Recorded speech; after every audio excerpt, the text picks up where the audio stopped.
The casket lay empty in the village church. Candles flickered against stone walls that had witnessed centuries of births, marriages, and deaths, but this funeral was different. The young woman they mourned was not dead.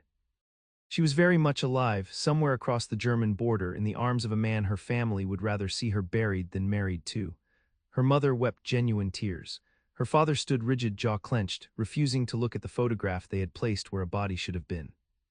The priest's voice echoed through the sanctuary, speaking of loss and tragedy. Outside, September rain hammered the cobblestones of a small French town still recovering from 4 years of Nazi occupation. The war had ended 5 months ago, but new battles were just beginning. Her younger sister clutched a handkerchief, confused why they were holding a funeral for someone who had simply left. "Is she really gone forever?" the girl whispered. Her aunt squeezed her hand tightly. "She is dead to us now," came the cold reply. The family had made their choice, but what had driven a respectable French girl to commit such an unforgivable act? 6 months earlier, the world had looked entirely different. March 1945. The small town of Évreux in Normandy was a study in contradictions. Nazi flags had come down, replaced by the tricolor. American soldiers walked streets that had been patrolled by Wehrmacht troops just months before. Liberation had brought freedom, but also chaos. The black market thrived. Collaborators were being rounded up, their heads shaved, paraded through streets while crowds jeered. Women who had fraternized with German soldiers faced brutal public humiliation. Trust was a rare commodity. Families locked their doors early, unsure which neighbor might be settling old scores under the guise of patriotic justice. Into this volatile world came the 3rd Battalion of the 7th Infantry Division. Among them was Sergeant James William Carter, a 26-year-old from Philadelphia. Tall and broad-shouldered, with deep brown skin and intelligent eyes that had seen too much combat, he carried himself with quiet dignity. He had survived the landing at Utah Beach, fought through the hedgerows of Normandy, and watched too many friends die in mud and blood. Now, assigned to occupation duties, he was simply trying to survive the peace. Sergeant Carter's unit was billeted in a former German administrative building on the edge of town. The irony was not lost on him. He slept in a room where Nazi officers had once planned raids, signed deportation orders, condemned resistance fighters to death. Sometimes at night, he swore he could feel the ghosts.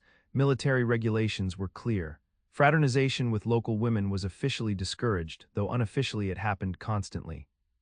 White soldiers visited the dance halls and cafes, courted French girls with chocolate and cigarettes, promised marriages that sometimes materialized but often dissolved with deployment orders. For black soldiers, the rules were different. Always different, the army was still segregated. Carter's unit served under white officers who made it clear that while they were all Americans, some Americans had more freedom than others. The French were more complicated. Some treated black soldiers with respect they had never experienced in America. Others absorbed prejudices from their white American liberators, learning to view the black troops with suspicion. Carter navigated this minefield carefully. He did his job, kept his head down, wrote letters to his mother in Philadelphia, and tried not to think about what kind of future awaited him back home. 3 streets away, in a narrow townhouse with blue shutters, lived the Beaumont family. Respectable, middle class, proud of their heritage, Monsieur Beaumont owned a pharmacy that had served the town for 3 generations. His wife came from minor aristocracy, a fact she mentioned frequently. They had survived the occupation by keeping their heads down, doing what was necessary, making no waves. Their daughter Marguerite was 22 years old, unmarried and growing more restless by the day. She had auburn hair that caught fire in sunlight, green eyes that missed nothing, and a sharp intelligence that had nowhere to go. Before the war, she had dreamed of studying literature at the Sorbonne. But the Nazis came, universities closed, and dreams were filed away like letters never sent. During the occupation, she had worked in her father's pharmacy, learning to compound medicines, deal with customers, navigate the black market for crucial supplies. She had learned to smile at German soldiers while hiding her contempt. She had learned to appear docile while her mind burned with questions the world was not ready to answer. Now the war was over, and everyone expected life to return to normal. Marguerite was beginning to realize she no longer knew what normal meant. The pharmacy stood on Rue Victor Hugo, a street that had been renamed twice during the occupation and was now being renamed again. Marguerite spent her days measuring powders, filling prescriptions, listening to the gossip that flowed through her father's shop like water through a creek. Madame Leclerc's rheumatism, Monsieur Dubois's persistent cough, the Fontaine girl's mysterious condition that everyone knew about but nobody named aloud, and always the talk of collaboration and retribution. Did you hear about the Rousseau woman? They shaved her head yesterday in the square. She had a child with a German soldier. The baby cries all night now, they say, no father, no future. Marguerite's mother clicked her tongue. She brought shame on herself, on all of us, these women who forgot their dignity, their loyalty to France. Her father was quieter but no less firm. The Americans are here to help us rebuild, not to create new problems. People must remember where the lines are drawn. Marguerite said nothing. She arranged bottles on shelves and wondered why love required permission, why hearts were expected to follow borders drawn by men who had never felt what it meant to want someone the world said you could not have. They met on a Thursday afternoon in early April, the first genuinely warm day after a brutal winter. Marguerite had been sent to the American Supply Depot to inquire about medical supplies her father desperately needed. Penicillin, sulfa drugs, morphine. The black market prices were astronomical, but the Americans sometimes released surplus to civilian pharmacies. She wore her best coat, carried her father's official documents, and prepared herself to be charming and persistent. The depot was chaos, trucks rumbling in and out, soldiers shouting orders, the smell of diesel and cigarette smoke. She approached the main desk where a harried corporal barely looked up. Medical supplies, you need to talk to the quartermaster. Sergeant Carter, over there. He pointed vaguely toward a warehouse building. Marguerite picked her way across the muddy yard, stepping over puddles, clutching her documents. Inside the warehouse, she found him. The tall black American sergeant with the scar above his left eye, standing amid crates and inventory lists, completely absorbed in his work. He did not hear her approach. "Excuse me," she said in careful English. "I am looking for Sergeant Carter." He looked up, their eyes met, and something shifted in the air between them. James Carter had been processing requisition forms for 3 hours. His eyes hurt, his back ached, and he was thinking about the letter he needed to write to his mother when he heard the voice. French accent, careful English, musical. He looked up and saw her, the young woman with auburn hair and green eyes that seemed to see right through him. She stood in the doorway holding papers, looking both determined and uncertain. Something in his chest tightened. "I am Sergeant Carter," he said, standing straighter, suddenly aware of his posture. "How can I help you, mademoiselle?" She explained about the pharmacy, her father's needs, the shortage of medicines. Her English was good but formal, textbook correct. He found himself wanting to hear her talk more about anything. "I will need to review the request," he said. "It may take a few minutes." "Would you like to sit down?" He gestured to a battered chair near his makeshift desk. She hesitated, then nodded. As she sat, carefully arranging her coat, he noticed her hands. Long fingers, no rings, a small scar on her left thumb.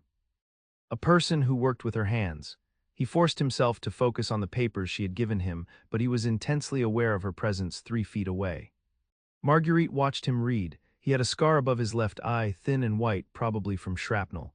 His hands were steady as he flipped through the requisition forms, occasionally making notes. She had expected brusqueness, the casual dismissiveness she had encountered from other American soldiers who saw French civilians as conquered people grateful for liberation. Instead, he read carefully, thoughtfully. "Your father runs the pharmacy on Rue Victor Hugo?" he asked without looking up. "Yes, for 30 years, his father before him. Must be difficult after the occupation, supplies disrupted, trust broken." She was surprised by his insight. "You understand the situation well, Sergeant." He looked up then, meeting her eyes. "I understand what it means to live in a world that is not built for you, to make do with less. To prove yourself worthy of things other people take for granted." Something in his voice made her pause. There was depth there, experience, pain carefully controlled. She realized she was staring and looked away, heat rising to her cheeks. "I can release most of these supplies," he said, returning to the forms. "But the morphine requires additional authorization. Can you return tomorrow, same time?" Tomorrow. Another reason to come back, another conversation. "Yes," she said, "tomorrow." That night Marguerite lay awake in her narrow bed, listening to the sounds of the old house settling. Her sister Colette slept in the twin bed across the room, breathing softly. Through the thin walls, she could hear her parents moving about, preparing for bed, her mother's voice muffled but clear. "I saw her talking to one of those American soldiers today, the colored ones." Her father's response was too quiet to hear. Her mother again, "We must be careful, people are watching. After everything with the collaborators, we cannot afford even the appearance of impropriety." Marguerite's jaw tightened. She had done nothing wrong. She had been conducting legitimate business for her father's pharmacy, but already her mother was worried about appearances, about what people might think. In occupied France, they had all done things to survive. Small compromises, daily humiliations, turning blind eyes to injustice. The Beaumonts had kept their heads down, stayed safe, emerged from the war intact. Now her mother wanted to maintain that same careful respectability, to pretend the world had not changed. But the world had changed, Marguerite had changed. She had seen too much to pretend otherwise, and she could not stop thinking about the American sergeant with the scar above his eye and the voice that understood what it meant to prove yourself worthy. James Carter walked back to his quarters through streets still wet from afternoon rain. The town looked different at dusk, softer, almost peaceful if you did not look too closely at the bullet holes in the walls, the missing windows, the gaps where buildings had been bombed. He nodded to a French couple passing by. The woman smiled politely. The man looked away. Standard reaction. Carter was used to it. What he was not used to was the way his mind kept circling back to the young French woman with the green eyes. Marguerite Beaumont, he had written her name on the requisition forms, beautiful handwriting he had noticed, educated, careful. He had no business thinking about her. Military regulations aside, he knew the reality. A black American soldier and a white French girl, it was not just forbidden, it was dangerous for both of them. He had seen what happened to black soldiers who stepped out of line, who forgot their place. Court-martials, dishonorable discharges, worse. And he had heard the stories about French women who had been with German soldiers, public humiliation, violence, exile from their communities. Why would she risk that? Why would he? But as he lay on his bunk that night, staring at the ceiling, listening to the sounds of his fellow soldiers preparing for sleep, he could not stop thinking about the way she had looked at him. Not with fear or disgust or pity. Just curiosity, recognition, as if she saw him as a person, not a symbol or a threat or a problem to be managed. She returned the next day, and the day after that, each time with legitimate business, new requests from her father, questions about supply schedules. Each time their conversations lasted a little longer. They talked about practical things at first, medical supplies, shipping schedules, the challenges of post-war logistics, but gradually other subjects crept in, books they had read, music they loved, what life had been like before the war. I wanted to study literature, Marguerite said one afternoon, sitting in her usual chair while he processed paperwork. I wanted to read everything, write essays, argue with professors about the meaning of obscure poetry. Foolish dreams, not foolish, Carter said. I wanted to be a teacher, history maybe. I liked the idea of helping kids understand where they came from, why things happened the way they did. Then Pearl Harbor came and all those plans went up in smoke. Will you return to it after the army? He was quiet for a moment. I do not know if colored teachers get jobs teaching white kids about history. Back home, the schools are still segregated. I would be teaching in a colored school if I could get hired at all, but maybe that is where I am needed most. She watched him carefully. You are a good man, Sergeant Carter. James, he said quietly. My name is James. The third week of April brought warm sunshine and the first real hope that winter had finally released its grip. The town began to come alive. Cafes opened their outdoor tables. Children played in the squares. Women hung laundry from windows, bright cloth snapping in the breeze. Marguerite found excuses to visit the supply depot almost daily now. Her father grumbled about bureaucracy but was pleased with the steady flow of medicines. Her mother watched her more carefully but said nothing yet. On a Thursday afternoon, as Marguerite prepared to leave the warehouse, James did something bold. There is a small cafe on Rue Clemenceau, he said, not quite meeting her eyes. They serve real coffee, or so I am told. Would you consider meeting me there tomorrow evening just to talk? The air between them went still. They both knew what he was asking, what it meant, public acknowledgement. Taking this thing that existed in the privacy of the warehouse and bringing it into the world where people could see, judge, condemn. Marguerite's heart hammered. Every instinct told her to say no, to be sensible, to protect herself. Instead, she heard herself say, 6 o'clock, I will be there. His smile was worth every risk she was taking. That evening, Marguerite barely touched her dinner. Her mother noticed. Are you feeling well? You look flushed. I am fine, ma'am, and just tired. Her father glanced up from his plate. The Americans have been helpful with supplies. This Sergeant Carter seems competent, organized, a credit to his unit. Marguerite kept her eyes on her food, afraid her face would betray her. Her younger sister Colette, 16 years old and dangerously observant, kicked her under the table. Later, as they washed dishes, Colette whispered, You like him, the American sergeant. I do not know what you mean. Yes, you do. I see how you look when you come back from the depot, like you're carrying a secret. Is he handsome? Marguerite's hands stilled in the soapy water. He is kind and intelligent, and he treats me like my thoughts matter. Colette was quiet for a moment. Mammon and Papa would never allow it. You know that? There is nothing to allow or forbid, we are just friends. But even as she said it, Marguerite knew it was not true. Friends did not make your pulse race. Friends did not invade your thoughts at 3 in the morning. Friends did not make you willing to risk everything your family held dear. What she felt for James Carter was decidedly not friendship. James arrived at the cafe 15 minutes early. He had changed into a clean uniform, polished his boots, tried to calm his nerves. The Café Clemenceau was small, tucked between a bakery and a tailor's shop. A few tables outside, more inside in a dim interior that smelled of coffee and old tobacco. The owner, a thin man with a drooping mustache, eyed James warily when he entered. "I am meeting someone," James said in his careful French. "May I sit outside?" The owner shrugged. It was not quite acceptance, but it was not refusal. James chose a table where he could see the street, where Marguerite could see him when she arrived, if she arrived. He ordered coffee, bitter and strong, nothing like the weak American stuff. Watched the street. 6 o'clock came and went. 6:15, 6:30, his coffee grew cold. He told himself she had changed her mind. That she had come to her senses, that she realized what they were risking was not worth it. He was preparing to leave when he saw her turning the corner. She wore a green dress that matched her eyes, her auburn hair loose around her shoulders. She walked quickly, head up, ignoring the stares of passers-by. When she saw him, she smiled, and James forgot to breathe.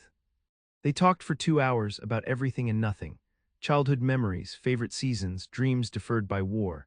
James told her about Philadelphia, about his mother who worked as a seamstress, his father who had died when James was 12, his younger brother who was studying to be a doctor despite every obstacle the world threw at him. Marguerite told him about growing up in the pharmacy, learning Latin names for medicines before she could properly read French, her secret love of American jazz music that her mother considered vulgar. The world narrowed to the two of them.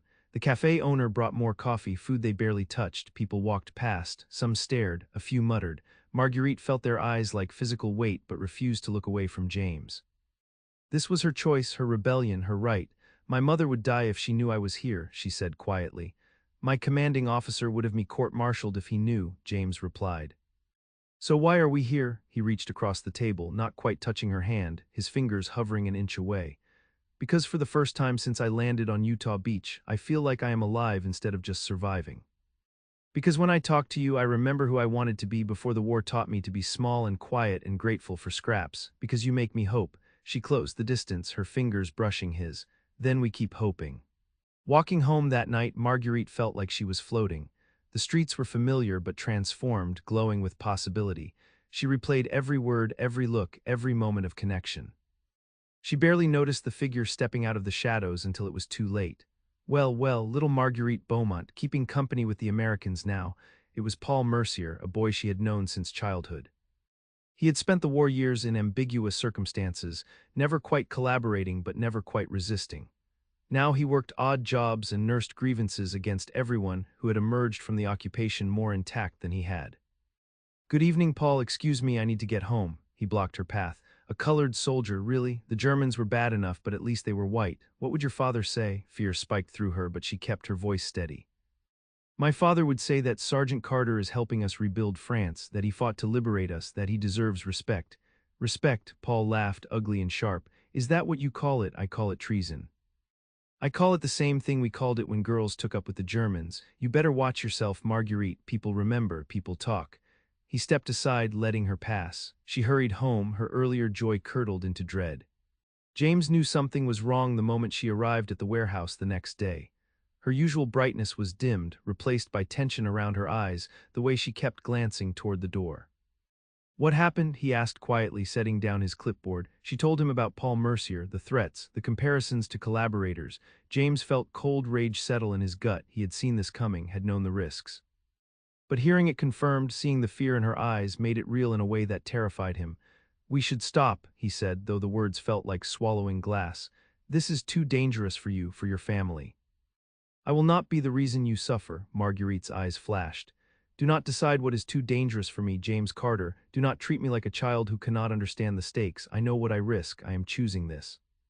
I am choosing you, but your family, my family held a funeral for a neighbor girl last week, not because she died, but because she fell in love with a German soldier before the occupation ended. They declared her dead to them. Is that the kind of love I should accept? Is that the world we fought a war to preserve? Her voice broke. I thought liberation meant freedom, but it only means freedom to make choices other people approve of.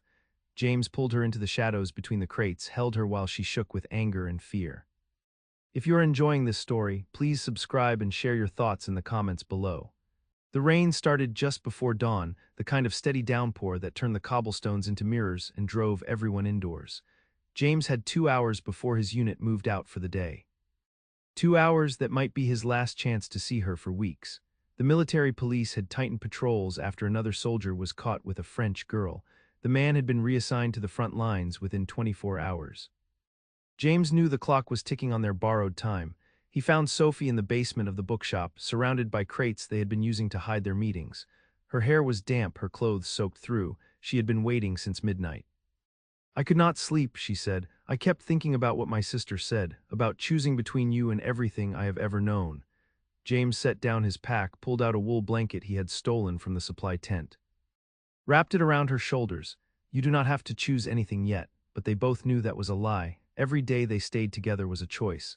Every kiss, every whispered conversation, every moment they refused to walk away was Sophie choosing him over the world that raised her. Sophie pulled the blanket tighter. My mother sent a message through the baker's wife. She wants to see me. Alone. James felt his chest tighten. It is a trap, maybe, or maybe she wants to understand. Sophie's eyes were red from crying, from sleepless nights, from the weight of impossible decisions. I have to try, James. She's still my mother. If there is any chance she could accept this, accept us, I have to know. James wanted to forbid it, wanted to lock the door and keep her safe in this basement forever. But he had no right to make her choices for her. That was the thing about love, the real kind, the kind worth dying for.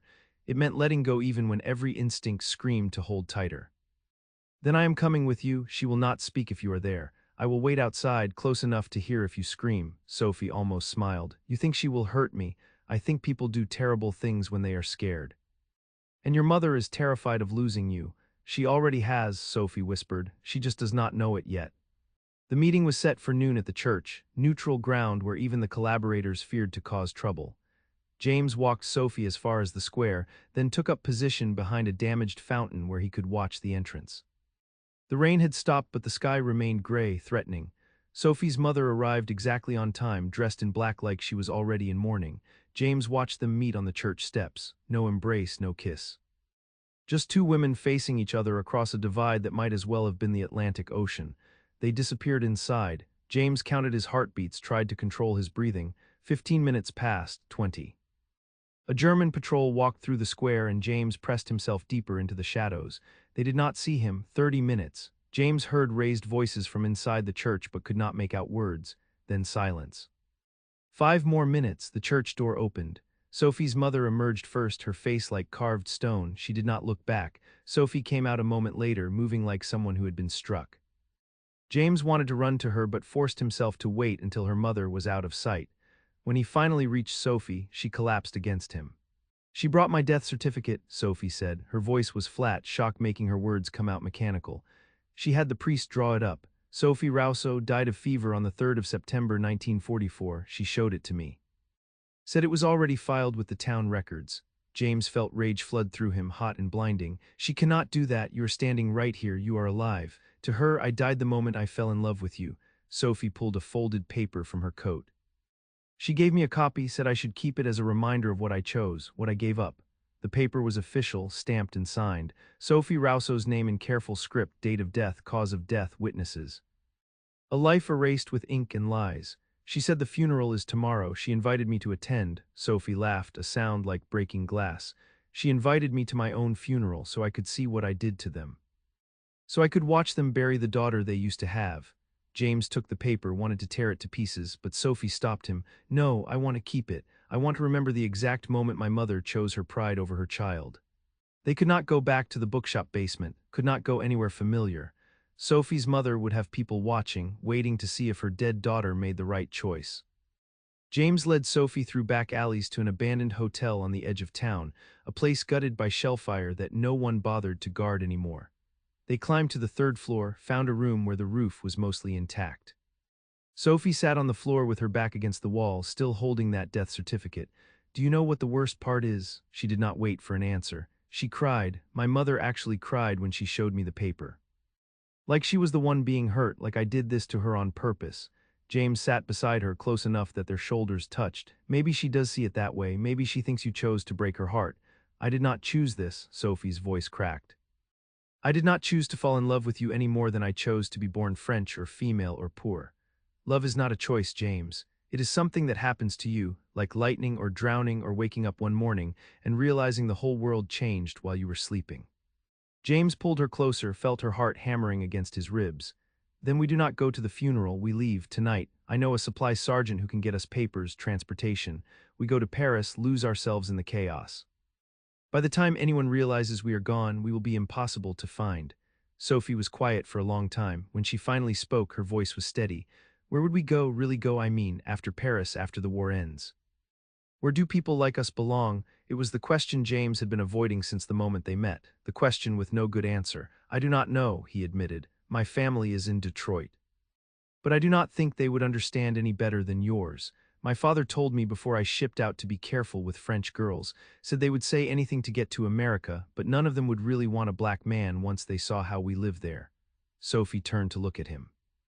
Do you believe that I am using you? No, but I believe the world will make you wish you had. James touched her face, thumbed away the tear tracking down her cheek. I believe that loving me will cost you everything. Everything I have is already gone, Sophie said. My family declared me dead, my neighbors call me a whore. The women I grew up with cross the street when they see me coming. What exactly do I have left to lose? James wanted to argue but could not find the words. She was right. The world had already taken everything from her except the one thing it wanted most, her willingness to give him up. What about safety? He tried a different approach. What about living through the next week, the next month? Every day we stay here, we risk getting caught. The military police are not playing games anymore. They will send me to the Pacific Theater if they find us together, and you, they will shave your head, parade you through the streets. Sophie's hand found his, their fingers interlacing. Then we leave tonight, like you said. We run, we hide, we disappear, together. You would really do that, leave France. France left me first, Sophie said. The country I loved died in this war, just like my family's daughter did. What remains is just a ghost wearing familiar clothes. She stood up, pulled James to his feet. So yes, I will run away with you. I will follow you to America or Africa or the moon if that is what it takes. Because the only thing I have left in this world worth keeping is you. They spent the afternoon planning their escape. James had been saving his cigarette rations, trading them for favors and information. The supply sergeant, a man from Tennessee who owed James his life from a skirmish outside Caen, could get them on a transport truck to Paris. From there they would have to improvise. Sophie insisted on one last thing before they left. I want to see my sister Marie just once more. That is a terrible idea. I know, but she is only 14. She does not understand what is happening. If I disappear without saying goodbye, she will spend the rest of her life thinking I abandoned her, thinking I chose you over her. James wanted to say that was exactly what Sophie was doing, but he understood the difference. Marie was not the one who drew up a death certificate. Marie was a child caught in the crossfire of adult decisions. Where can you meet her? The school. She walks home alone on Thursdays. There is a place behind the building, a courtyard no one uses anymore. How do you know she will come? Because, Sophie said, I sent her a note this morning, before I went to see my mother, before I knew how bad it would be. I told her to meet me at 3 o'clock. James checked his watch, 2:15. Then we need to move now. The school courtyard was overgrown with weeds, a forgotten space between buildings where students used to eat lunch before the war. James kept watch from the street while Sophie waited by the back wall, hidden in the shadow of a dead tree. Marie appeared at 2:55, right on time. She was small for 14, thin from years of rationing, with the same auburn hair as her sister but eyes that still held innocence. When she saw Sophie, she ran. Sophie caught her, held her while the girl sobbed into her shoulder. James felt like an intruder watching this, a veer to grief he had caused but could never fully understand. Is it true? Marie asked when she could finally speak. Did Mother really make a death certificate? Sophie nodded. I saw it, I held it in my hands. But you are not dead, to her I am, to all of them. Marie pulled back, looked up at her sister with red eyes. Father wants to attend the funeral. He wants me to come too, to say goodbye to you. Will you? Sophie asked. Will you stand there and pretend I am dead? Marie wiped her nose on her sleeve, a gesture so young it made James's chest ache. I do not know, Mother says I have to. She says if I do not go, people will think our family is divided. Your family is divided, Sophie said gently. It has been since the moment I fell in love with James. The funeral is just making it official. Marie looked past her sister toward where James stood guard. Is he worth it? Is he worth losing all of us? It was the question everyone asked, the one Sophie could never answer in a way anyone would understand. How do you explain to a child that love is not a calculation, not a weighing of options? How do you make someone see that the heart does not care about worth or cost or consequence? Yes, Sophie said simply, he is worth it, not because he is perfect or because he makes everything easy, but because he sees me. The real me, not the version mother wants or the version the neighbors expect. He sees me and loves me anyway. Marie considered this with the seriousness of someone too young to have learned to doubt. Then I will not go to the funeral. I will tell mother I am sick. I will hide in my room and pretend I do not hear her crying. You will pay for that, Sophie warned. She will make you suffer. Let her, Marie said with sudden fierceness. You are my sister. You are alive. I will not stand in a church and lie about that, not even to make mother happy. Sophie hugged her sister one last time, whispered something James could not hear. When Marie pulled away, she was crying again but smiling too, a strange mix of grief and defiance. The girl turned to leave, then stopped, turned back. Where will you go? Away, Sophie said. Far away, somewhere we can breathe. Will I ever see you again? It was the question Sophie had been dreading. The honest answer was probably not. The world they were heading into, the life they would have to build, it did not leave room for family visits and letters home. But she could not say that to her baby sister, could not take away the last thread of hope holding them together. When the war is truly over, Sophie said, when enough time has passed that mother's anger fades and people forget to be outraged, when you're grown and can make your own choices. Find me then, how will I know where to look? Sophie smiled through her tears. You will know, sisters always find each other no matter how far apart they drift. Marie nodded, trying to be brave. I love you, Sophie. I love you too, little one, never forget that. The girl ran then, back toward the school building, back toward the life that Sophie was leaving behind. James waited until Marie disappeared before approaching Sophie. She was still staring at the empty courtyard at the space where her sister had been. That was harder than I thought, she said, saying goodbye to her. Knowing it might be forever, James took her hand. You gave her something important. You showed her that love is worth fighting for, even when everyone tells you it is not. She will remember that. Or she will remember that I broke our family apart. Your mother did that, not you. They walked back through narrow streets, taking a circuitous route to avoid patrols. James checked his watch every few minutes. 5 o'clock. The supply sergeant would be waiting at the depot at 7. They had 2 hours to collect what little they could carry and say goodbye to the only life they had ever known. Sophie stopped suddenly at a corner, grabbed James's arm. Look, across the street, pasted to a wall, was a notice, fresh ink still wet. James read it with growing dread. New regulations. All American personnel confined to base after 1800 hours. All fraternization with local population strictly prohibited. Violators subject to immediate court-martial and dishonorable discharge. The net was tightening. They had less time than they thought. They made it to the bookshop basement with an hour to spare. Sophie gathered what little she owned. A change of clothes, her mother's recipe book from before the war, the photograph of her and Marie taken the summer before the occupation. James had even less, his service pack, a spare uniform, the letters from home he could not bring himself to throw away. This is all we get, Sophie said, looking at their meager belongings. 23 years of life, and this is what I have to show for it. We will build more, James promised. In Paris, in America, wherever we end up, we will build a life from nothing together. Sophie kissed him then, hard and desperate, like she was trying to press her whole soul into his. When they broke apart, she was shaking. I am terrified. Good, it means you understand what we are doing. James checked his watch again. 6:30, they needed to leave, but Sophie had one more thing to do. She pulled out a pencil and a scrap of paper, started writing. What is that? A letter, for anyone who finds this place, for my family if they ever care enough to look. She wrote quickly, her hand steady despite the fear in her eyes. When she finished, she folded the paper and placed it carefully on the crate where she and James had shared so many stolen hours. James never read that letter, but he imagined what it said, an explanation that no one would accept, a justification that would fall on deaf ears, a declaration of love in a world that had no room for it. They climbed out of the basement as the church bells struck 7. The streets were emptying, people hurrying home before curfew. James and Sophie moved like ghosts through the gathering dark, two silhouettes against the gray stone buildings. The depot was on the edge of town, a cluster of warehouses and motor pools where the army stored supplies before moving them to the front. The supply sergeant was waiting, a cigarette dangling from his lips beside a canvas-covered truck. You are cutting it close, he said to James. Regulations went up this afternoon. If anyone sees me helping you, I am done. No one will see. James handed over the last of his cigarette rations, 3 packs of Lucky Strikes he had been saving for months.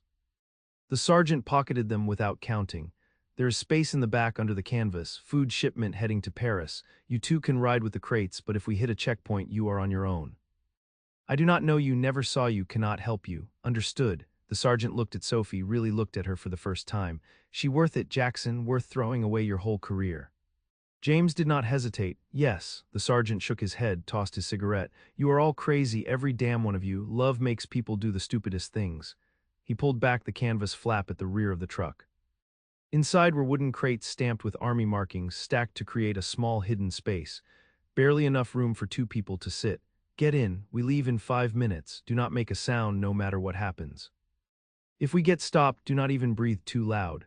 James helped Sophie climb into the truck, then pulled himself up after her. They squeezed into the narrow space between crates, their bodies pressed together in the darkness. The canvas flap closed, sealing them in. They heard the sergeant climb into the cab, heard the engine cough to life. The truck lurched forward. Sophie's hand found James's in the dark, gripped tight enough to hurt. This was it. The point of no return. Once they left this town, there would be no going back. No second chances, no reconciliation with her family.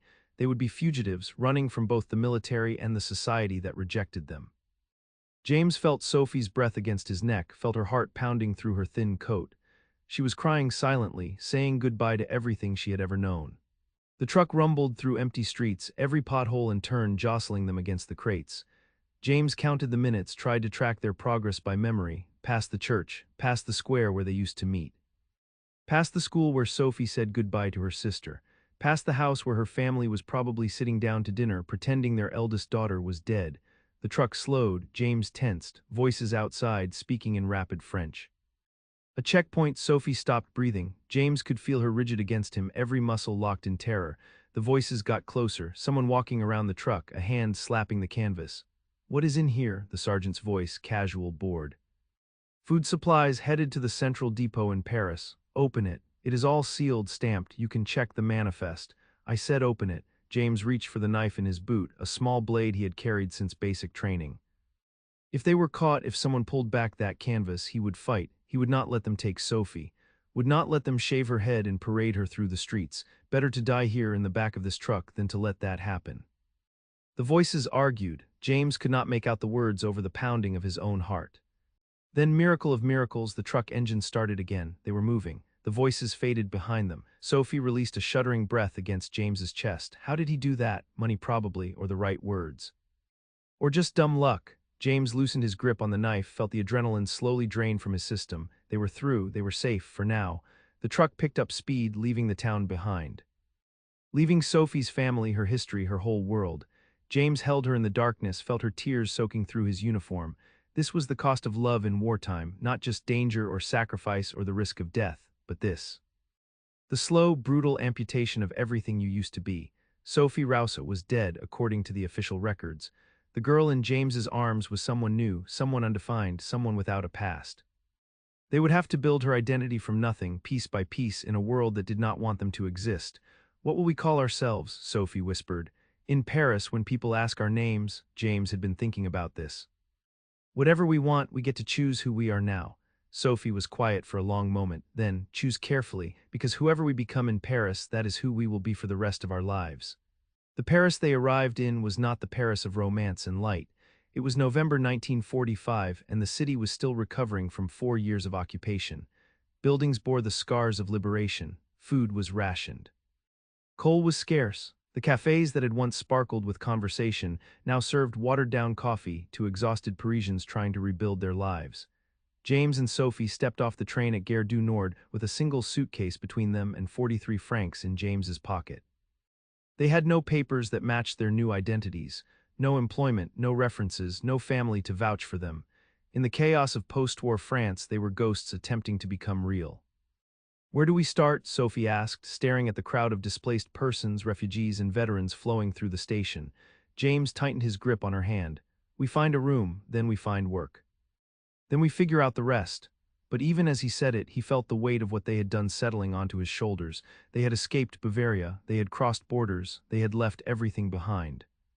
And now they stood in a city of strangers, pretending to be people they were not.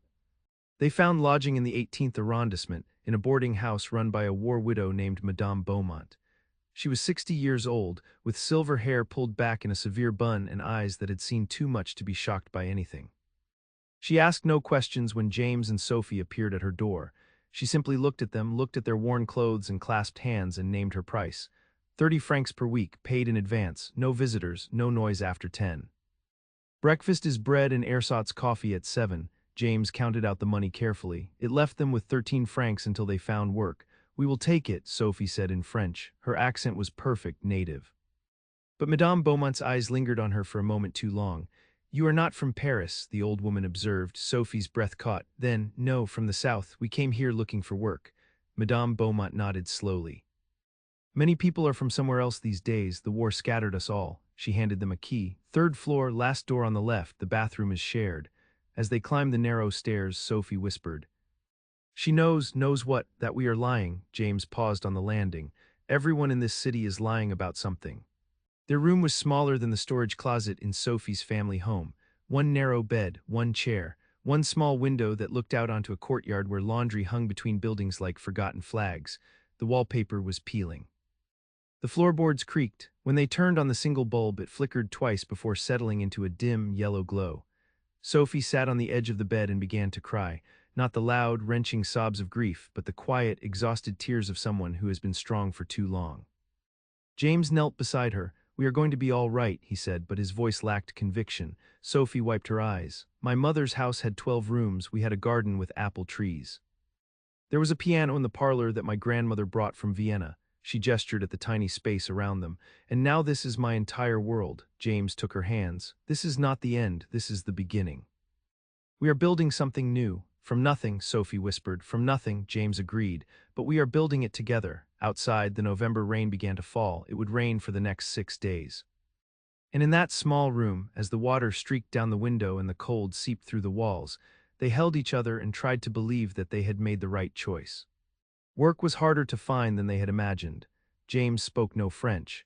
His discharge papers identified him as a Negro soldier from Louisiana, which made him an object of curiosity and suspicion in equal measure. Some employers turned him away the moment he walked through the door. Others listened politely, then explained they had no positions available. A few were more direct. We do not hire Americans, one factory foreman said. You will go home eventually. Why should we train you? James tried the docks. He tried the rail yards. He tried construction sites where buildings were being rebuilt from rubble. Everywhere the answer was the same. Meanwhile, Sophie walked the streets looking for domestic work. Her French was flawless, her manner refined, but she had no references, no family name to open doors. And when potential employers asked where she had come from, she fumbled through half-truths that satisfied no one. I am from Alsace, she would say, or I was displaced during the war. The questions would continue. Which town? What did your father do? Do you have papers? And Sophie would feel the walls closing in, the web of lies growing more complex with each conversation. After 2 weeks, they had gone through their savings. They had eaten nothing but bread and watery soup for 5 days. And they still had no prospects. On a Thursday morning in late November, Sophie was walking past a small cafe near the Luxembourg Gardens when she saw a handwritten sign in the window, "Waitress needed. Inquire within." She hesitated. She had never worked as a waitress. In Bavaria, she had been the daughter of a respected family. Serving others had been beneath her station. But that version of Sophie Fisher no longer existed. She pushed open the door. The cafe was narrow and warm, smelling of coffee and cigarette smoke. A dozen small tables crowded the space. Behind the counter stood a man in his 50s, thin and balding, with sharp eyes and quick hands. I am here about the position, Sophie said. The man looked her up and down. You have experience? No. References? No. Why should I hire you? Sophie met his gaze. Because I will work harder than anyone else you could find. Because I need this job more than they do, and because I will not quit. The man was quiet for a moment, then he gestured to an empty table. Clear that, bring the dishes to the back, do not break anything. Sophie moved quickly, efficiently. She stacked the cups and plates with steady hands. When she returned, the man nodded. You start tomorrow, 6 in the morning, 10 francs per day plus tips, wear black and white. Sophie felt something loosen in her chest. Thank you, do not thank me yet, the breakfast shift is hell. That evening, Sophie returned to their room with light in her eyes for the first time in weeks. I have work, she announced. James looked up from where he sat by the window, studying a French newspaper he could barely read. Where a cafe near the gardens I start tomorrow, she sat beside him. It is not much, 10 francs per day, but it is something. James pulled her close. It is everything. That night they allowed themselves a small celebration. They bought a bottle of cheap wine and 2 apples from a street vendor. They sat on their narrow bed and ate slowly, savoring each bite. Tell me about this cafe, James said. Sophie described the owner, Monsieur Lavelle, who was gruff but fair. She described the regulars, the students and artists and old men who came every morning for coffee and conversation. She described how the morning light came through the windows and made everything golden. It sounds perfect, James said. Sophie shook her head. It is hard work, long hours, but it is honest work. And no one there knows who I used to be. She paused. That is the perfect part, James understood. In that cafe she was not Sophie Fisher, the traitor who had disgraced her family. She was simply a waitress trying to make a living in post-war Paris. It was a freedom she had never known. 3 days after Sophie started at the cafe, James finally found work. It came through an unexpected source, a black American musician named Raymond who played trumpet at a jazz club in Montmartre. Raymond was from Chicago, had served in the same division as James, and recognized him at a bistro where James had gone to nurse a single glass of wine and make it last 3 hours. I know you, Raymond said, sliding into the chair across from him. 82nd Airborne, you were at the liberation of Paris. James nodded warily. I remember you too, you played at the officers' club. Raymond grinned. Still do. Better venue now though, no white officers telling me what I can and cannot play. He studied James. You staying in Paris, trying to. You need work, desperately. Raymond leaned back. I know a man, runs a shipping warehouse near the river. He hires Americans because we work cheap and do not complain. It is heavy lifting, long days, but it pays. James felt hope flicker. Can you introduce me? Come by tomorrow morning, 5 o'clock, Quai de Bercy. Ask for Morris. Raymond stood to leave, then paused. One more thing, Morris does not care what color you are. He only cares if you show up on time and do the work. In Paris, that makes him a rare man. The next morning, James was at the warehouse at 4:45. Morris was a bear of a man, 50 years old, with hands the size of dinner plates and a voice that could rattle windows. He looked James up and down for exactly 3 seconds. You are strong, yes. You are reliable, yes. You speak French, no, Morris grunted. You will learn. We move freight, crates, barrels, machinery. Some of it weighs more than you do. You break your back, that is your problem. You break my merchandise, that is my problem. Which problem do you think I care about more? Yours, James said. Morris almost smiled. Smart, you start now, 12 francs per day, paid at the end of each week. You get 30 minutes for lunch, you do not steal, you do not complain, you do not make trouble with the other workers. Yes, yes, then get to work. The work was brutal. 10 hours of lifting, carrying, loading, and unloading. The crates were heavy. The warehouse was cold in winter, stifling in summer. The other workers were a mix of French laborers, displaced persons, and a handful of colonial subjects from North Africa. Some were friendly, others kept their distance. A few made it clear they did not want to work alongside a Negro, but Morris ran a tight operation. When one worker, a Frenchman named Claude, refused to work on the same dock as James, Morris fired him on the spot. I do not have time for your ignorance, Morris said. Get out. After that, the others fell in line. The routine they settled into was exhausting but stable. Sophie rose at 5, arrived at the cafe by 6, and worked until 2 in the afternoon. James left for the warehouse at 4:30 and returned home at 6 in the evening. They had 3 hours together each night before exhaustion claimed them. Those 3 hours became sacred. They would sit by the window of their small room and talk about their days. Sophie told stories about the cafe regulars. The philosophy student who left enormous tips but never finished his coffee. The elderly woman who came every morning and ordered the same pastry her late husband had loved. The American writer who sat in the corner for hours, filling notebook after notebook with dense handwriting. James described the warehouse, the camaraderie that developed among the workers despite language barriers, the satisfaction of a day's hard labor completed. They talked about Paris, about the neighborhoods they wanted to explore, about the life they were slowly building. But they also talked about what they had left behind. Late at night, in the darkness, Sophie would sometimes whisper about her family. Do you think my mother knows I am alive? I think she knows, James would say. I think she hopes you are happy, even after what I did, especially after what you did.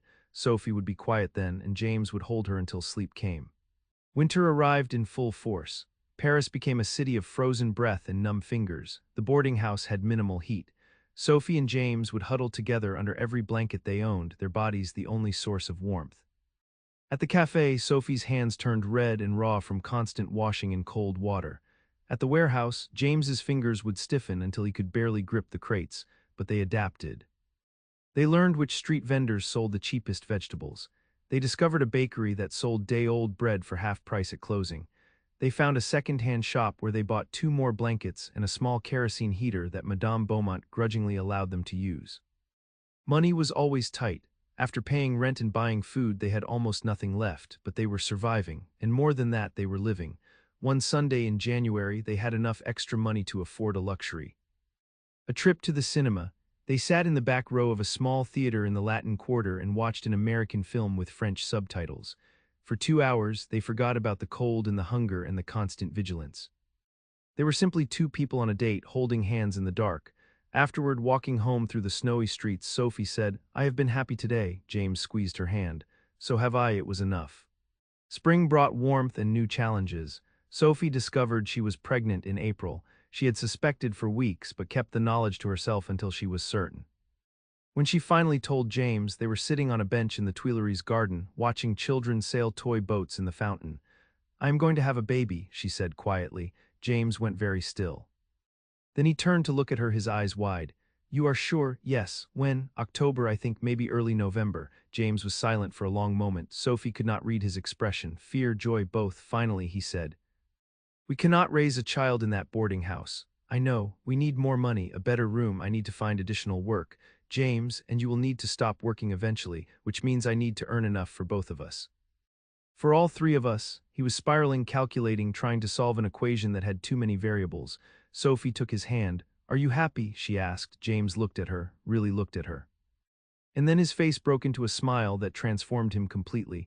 "I am terrified," he said, "but yes, I am happy." He pulled her close. "We are going to have a family." Sophie rested her head against his shoulder. Around them, Paris was blooming, trees were budding, flowers were pushing through the earth, everything was coming back to life. Their child would be born into this world of renewal. It felt like a promise. James took a second job. Every evening after the warehouse, he would go to the jazz club in Montmartre where Raymond played. The club needed someone to clean, to handle the door, to manage the chaos that came with live music and liquor. The work lasted from 8 in the evening until 2 in the morning. James would arrive home at 3, sleep for 90 minutes, and then rise again for the warehouse. Sophie begged him to stop. "You are going to collapse," she said. "I can work longer at the cafe." "No," James said firmly. "You need rest, the baby needs rest, and you need sleep. I will sleep when we have a better place to live." He was running himself into the ground, and both of them knew it. But he was also determined. By June, they had saved enough to move, not far, just to a different boarding house 3 streets away. But this one had 2 rooms instead of one, a small sitting area with a table and chairs. A bedroom with a proper bed, a private bathroom, small but clean. Most importantly, it had a landlord who did not care that they were an interracial couple as long as they paid rent on time. The day they moved in, Sophie stood in the middle of their new sitting room and cried. "We have a home," she whispered. James wrapped his arms around her from behind, his hands resting on her growing belly. "We have a home," he agreed. Outside, Paris hummed with life, and inside they were building theirs. In July, a letter arrived. Sophie found it slipped under their door one morning, no postage, no return address, just her name, her real name, written in a hand she recognized instantly, her mother's. She stood frozen in the doorway, staring at the envelope. James was already at work. She was alone. Sophie sat at their small table and opened it with trembling hands. The letter was brief. "Sophie, I know you are alive. I know you are in Paris. Your father believes you are dead. Your brothers believe you are dead. I have let them believe this because it is easier for them than the truth. But I am your mother, and I cannot pretend you do not exist. I do not understand your choices. I do not condone them, but I do not wish you harm. I want you to know that you are remembered. Even if you cannot come home, you are remembered. I have enclosed something that belonged to your grandmother. She would want you to have it. Please do not write back. Please do not try to find me, but know that someone in this world still thinks of you, your mother." Inside the envelope was a delicate gold chain with a small locket. Sophie opened it. Inside were 2 tiny photographs, one of her mother as a young woman, one of her grandmother. Sophie sat at that table for 3 hours, holding the locket, weeping for everything she had lost and everything she had gained. When James came home that evening, he found Sophie still sitting at the table, the letter and locket in front of her.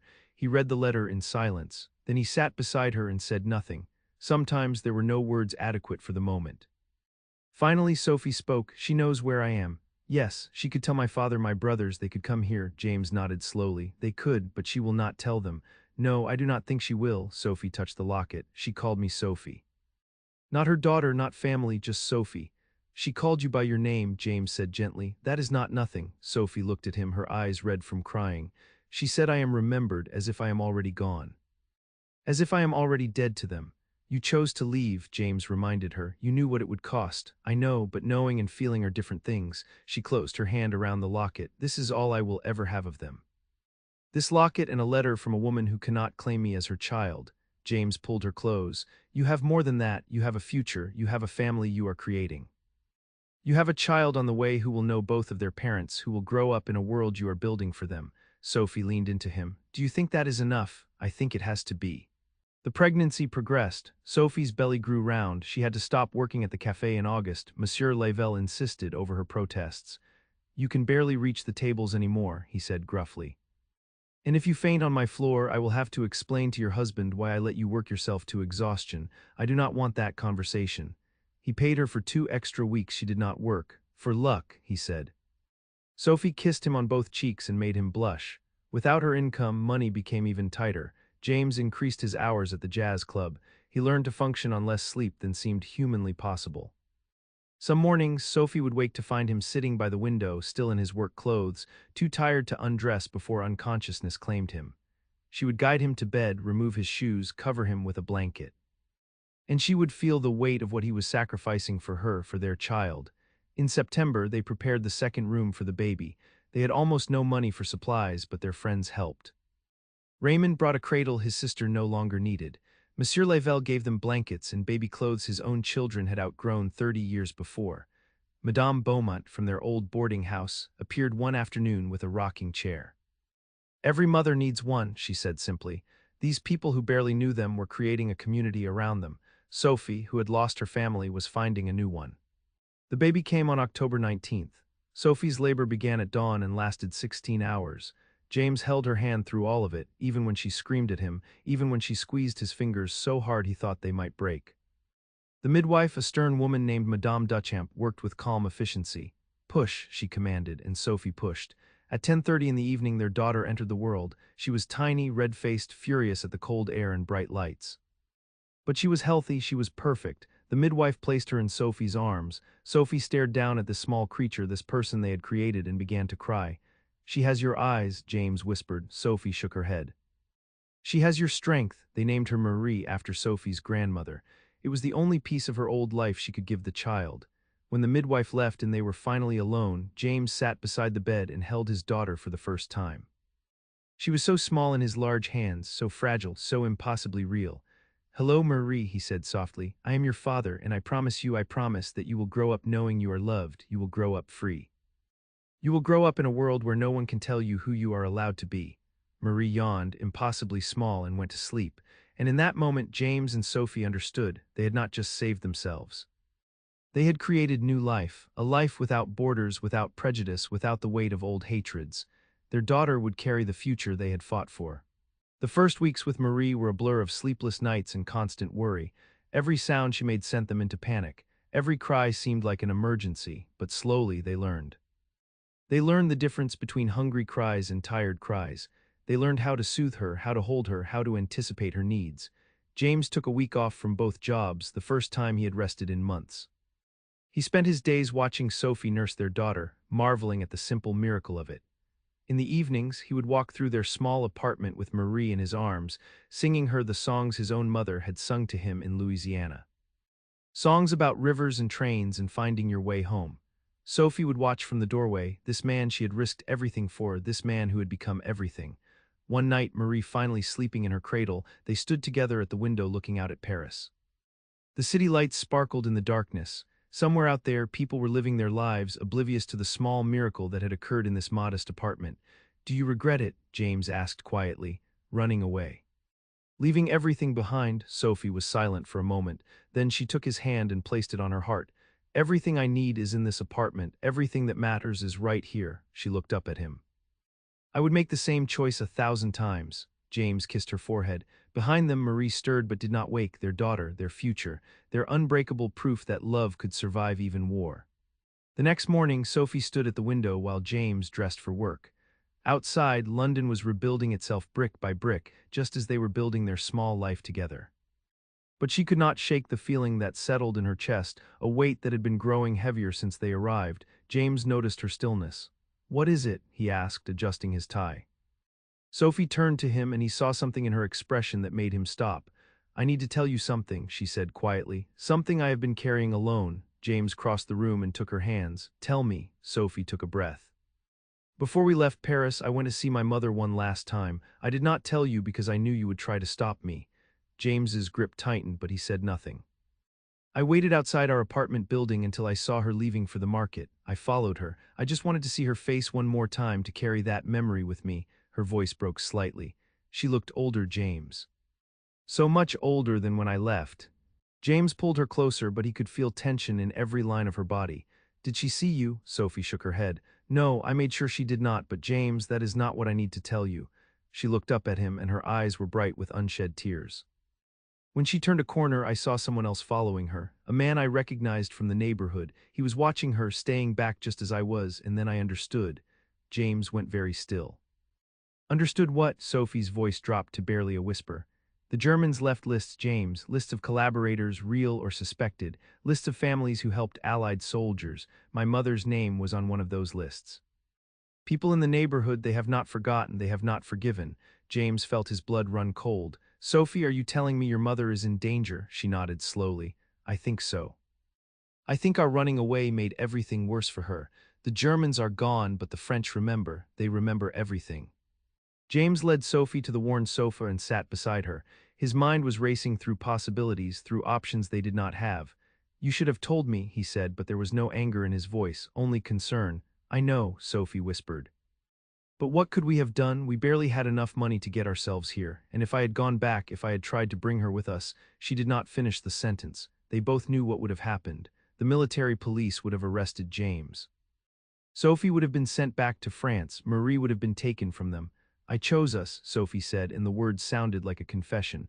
"I chose our daughter and our life together, and I let my mother face the consequences alone." James took her face in his hands, forcing her to look at him. "You did not cause this, Sophie. The war caused this. The occupation caused this. You were trying to survive." But Sophie shook her head. "Does it matter? She is alone because of my choices. They held a funeral for me, James. They mourned me. And while they mourned, she had to face the neighbors alone." For a long moment they sat in silence. Marie's soft breathing was the only sound in the apartment. Then James spoke, his voice steady and determined. "We will find a way to help her. I do not know how yet, but we will." Sophie looked at him with something between hope and disbelief. "James, we can barely afford food for ourselves. How can we?" He cut her off gently. "I will take extra shifts. I will find more work. We will save every penny we can, and when we have enough, we will bring her here." Sophie's eyes widened. "To London, but the paperwork, the immigration." James stood and began pacing, the wheels already turning in his mind. "I know a sergeant in the records office. He owes me a favor from Paris. If your mother can get travel papers, if she can make it to the British zone, we can sponsor her entry. It will take time, but it is possible." Sophie stood too, sudden energy flooding through her. "You would do that, even though she was part of why we had to run." James stopped pacing and faced her squarely. "She is your mother, Sophie. And she gave you to me. That alone makes her worth saving." That afternoon, James went to see Sergeant Miller at the records office in Whitehall. They had served together briefly in France, and Miller had witnessed the chaos of those final months of occupation. The office was a maze of filing cabinets and harried clerks, all trying to process the thousands of displaced persons flooding into Britain. Miller looked up from his desk when James entered, surprise crossing his face. "Thompson. I thought you had been shipped home." James shook his head. "Decided to stay, got something I need your help with." Miller gestured to a chair, and James explained the situation carefully, leaving out the most dangerous details. A French woman, mother of his wife at risk in Paris, needed help with immigration papers. Miller listened without interrupting, his expression unreadable. When James finished, Miller was quiet for a long moment. Then he pulled out a blank form from his desk. "This is not official," he said carefully, "and if anyone asks, we never had this conversation." James nodded. "Understood." Miller began writing. "Get her to the British consulate in Paris. Have her say she is seeking family reunification. These papers will help, but she will still need proof of relationship and a sponsor with stable income. James leaned forward. How much income are we talking about? Miller did not look up from the form. Enough to support 3 people. They will check your employment records, your housing situation. You need to prove you can provide for her without her becoming a burden on the state. James felt his stomach drop. His factory wages barely covered their current expenses. Adding another person to their household would stretch them to breaking. Miller must have seen something in his face because he paused. How bad is it, Thompson? James met his eyes. Bad enough that I am here asking favors. Miller nodded slowly and returned to the form. Then you better find more work, fast. Because these papers are only good for 60 days. After that, you will have to start the whole process over, and next time I might not be able to help. He signed the bottom of the form with a flourish and slid it across the desk. This grants temporary travel clearance for one French national, but Thompson, he fixed James with a hard stare. If this goes sideways, if immigration finds out I bent the rules, we both go down. So whatever you are not telling me about this situation, you better make damn sure it stays buried. James took the papers, feeling their weight like a lifeline and a noose at once. I owe you, Miller, the sergeant waved him off. You pulled my ass out of that mess in Rouen when the Germans counterattacked. We are even, but as James stood to leave, Miller added quietly, Thompson, whatever you got yourself into with this French woman, I hope to God she is worth it. James paused at the door and looked back. She is. They both are. He left the building with the papers tucked inside his jacket, his mind already racing through the logistics. Getting the papers to Paris without arousing suspicion. Convincing Sophie's mother to trust him enough to use them. Finding enough extra work to meet the income requirements. Each step seemed more impossible than the last, but he had survived 4 years of war. He had survived Nazi-occupied Paris. He had protected Sophie and Marie through situations that should have killed them all. He could do this. He had to do this. Because the alternative, leaving Sophie's mother to face angry neighbors alone, leaving Sophie to carry that guilt forever, was unthinkable. When he returned to the apartment that evening, Sophie was waiting by the window again. The moment she saw his face, she knew. You got them. James pulled out the papers. We got 60 days. That night, Sophie composed a letter to her mother, the first direct contact since she had run away over a year ago. Her hand trembled as she wrote, crossing out and restarting several times. How did you tell someone you were not dead after they had mourned you? How did you ask for trust after vanishing without explanation? James sat beside her at the small kitchen table, Marie asleep in his arms. Tell her the truth, he said quietly, as much as you can without putting her in danger. Sophie nodded and began again. She wrote about London, about her work as a seamstress, about Marie, her granddaughter. She carefully avoided mentioning James directly in case the letter was intercepted. Instead, she wrote vaguely about my husband and our family. She explained about the papers, about the consulate, about the chance to leave Paris and start fresh. Please, Mammon, she wrote, I know I hurt you. I know you buried me in your heart, but I am alive and I am giving you a chance to be alive too, to be free of the memories and the suspicious neighbors. To meet your granddaughter, she paused, pen hovering over the paper. I chose love over duty, I chose survival over honor, and I would make the same choice again, but you do not have to make that choice alone. Come to us. Let us be a family again. Getting the letter to Paris proved nearly as difficult as obtaining the papers. The postal system between Britain and France was still recovering from the war, and mail was frequently delayed or lost. James could not risk sending the official travel papers through regular post. Instead, he found a corporal in the transport division who was shipping supplies to the Allied headquarters in Paris. For £10, nearly a week's wages, the corporal agreed to hand-deliver the envelope to the British consulate with instructions to hold it for Sophie Rousseau. You are sure this Rousseau woman will come looking for it? The corporal asked, pocketing the money. James was not sure at all. Sophie's mother might refuse to even enter the British consulate. She might burn the letter unopened. She might have moved away entirely or worse, but he nodded. She will come, the corporal shrugged. Your money, mate. As James watched the transport truck disappear down the street, Sophie's hand found his. What if she does not get it? She whispered. What if she does get it and chooses not to come? James squeezed her hand. Then we tried. We gave her the choice, that is all we can do. But inside, he felt the weight of the gamble they had just made. £10 they could not afford, papers that would expire in 60 days. And a woman in Paris who had every reason to hate them both. The waiting began. James took on extra shifts at the factory, working 12-hour days that left him exhausted and hollow-eyed. Sophie increased her seamstress work, taking in mending and alterations late into the night by lamplight. Marie learned to play quietly by herself, sensing the tension in her parents even if she could not name it. Every day they calculated their savings. Every week they checked their progress against the income requirement Miller had mentioned. They needed to prove they could support 3 people, but they were barely keeping 2 adults and 1 child fed. Sophie began skipping meals, claiming she was not hungry, pushing her portions toward James. He noticed but said nothing. He was doing the same thing. The apartment grew colder as autumn settled over London. They could not afford enough coal to heat the rooms properly. James would come home from the factory to find Sophie and Marie huddled together under blankets, Sophie's fingers raw from sewing in the cold. One night, 3 weeks after they had sent the letter, James came home to find Sophie crying at the kitchen table. Not the quiet tears he had seen before, but deep, wrenching sobs that shook her whole body. He dropped his coat and went to her immediately. What happened? Sophie looked up at him with red-rimmed eyes. Mrs. Chen came by today. She said she heard from her cousin who just arrived from France. James felt his chest tight.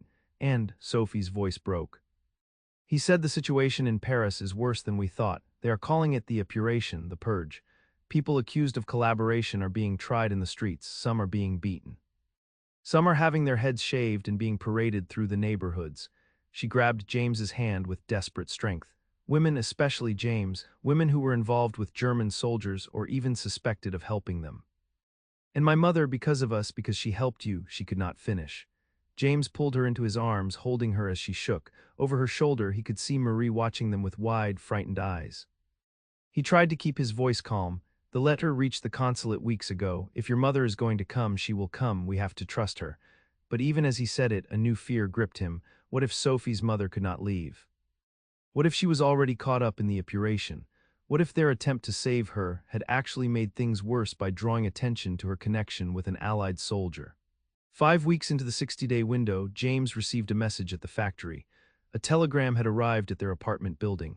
His heart hammering, he left work early and ran the 2 miles home. Sophie was waiting in the doorway, the telegram clutched in her hand, unopened. I could not do it alone, she whispered. James took the thin envelope, noting how light it was. A telegram meant news, but good or bad. His hands were steadier than hers as he tore it open. The message was brief. S. Rousseau cleared British Consulate Paris stop, arriving Southampton October 18 stop, confirm receipt stop. James read it twice, then handed it to Sophie. She stared at the words as if they were written in a foreign language. October 18th, she said slowly. That is in 3 days. James checked the date. She is already on her way. Something between a laugh and a sob escaped Sophie's throat. She is coming, Mammon is coming. Then reality crashed in. James, we are not ready. We do not have enough saved. We do not have anywhere for her to sleep. We barely have enough. He stopped her with a kiss on her forehead. We have 3 days. We will figure it out. They spent the next 3 days in a whirlwind of preparation. James borrowed a camp bed from a fellow factory worker. Sophie scrubbed every surface of the apartment until her hands were raw. They rearranged the furniture 3 times, trying to create space where there was none. Marie sensed something important was happening and asked endless questions. Who is coming, Mama? Sophie knelt down to her daughter's level. Your grandmere. My mother. Marie's eyes went wide. I have a grandmere. It broke Sophie's heart to realize her daughter had never known she had a grandmother, that Sophie's choice to run away had stolen that relationship from both of them. Yes, my love. And she is going to live with us. The morning of October 18th arrived cold and gray. They took a train to Southampton, Marie bouncing with excitement while Sophie sat rigid with nerves.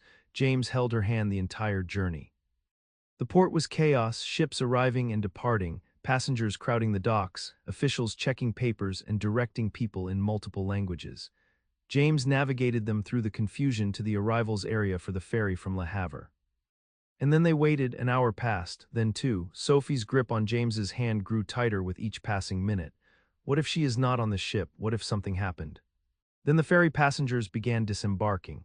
A stream of people poured down the gangway, men in worn suits, women clutching children, families reuniting with shouts and tears.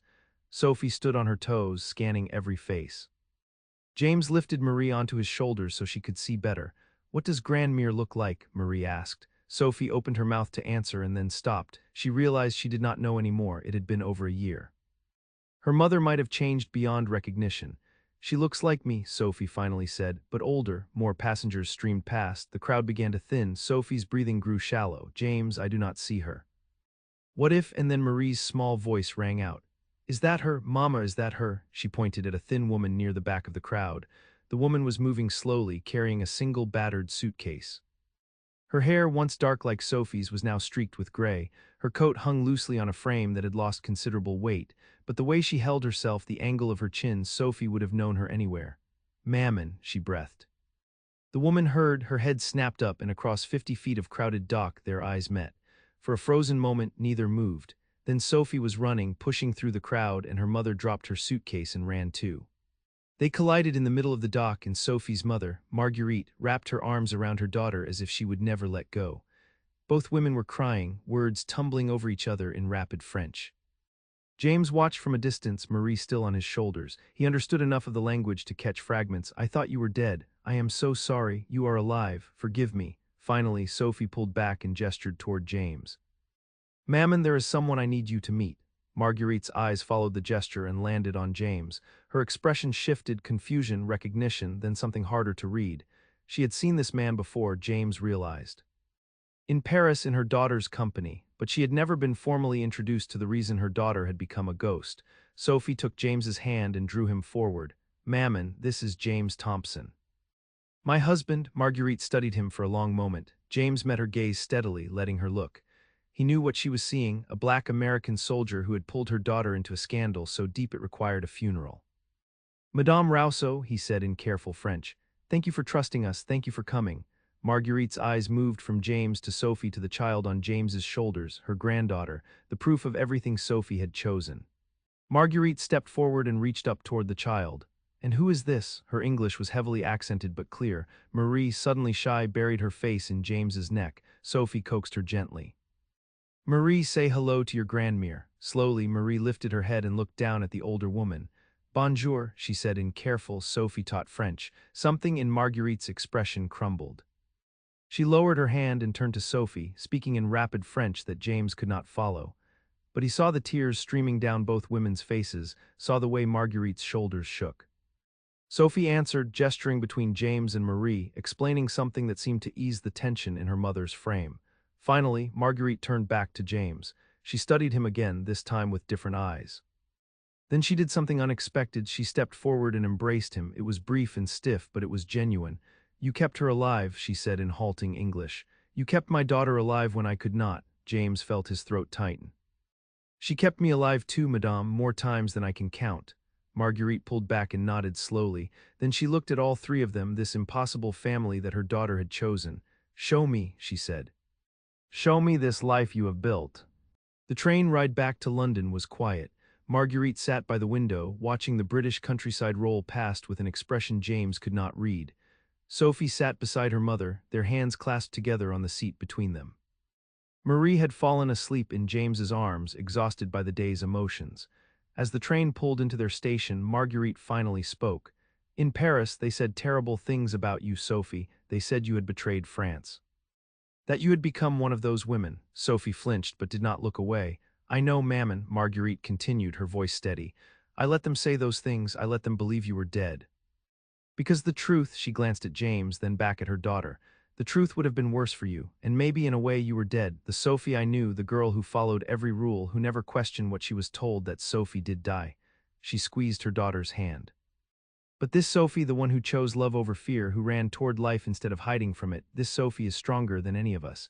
Tears spilled down Sophie's cheeks. I am sorry I hurt you. Marguerite pulled her daughter close. You gave me a reason to leave that house full of ghosts. You gave me a granddaughter. You gave me hope that something beautiful could survive a war. She looked at James over Sophie's head. You all did, and for that I am grateful.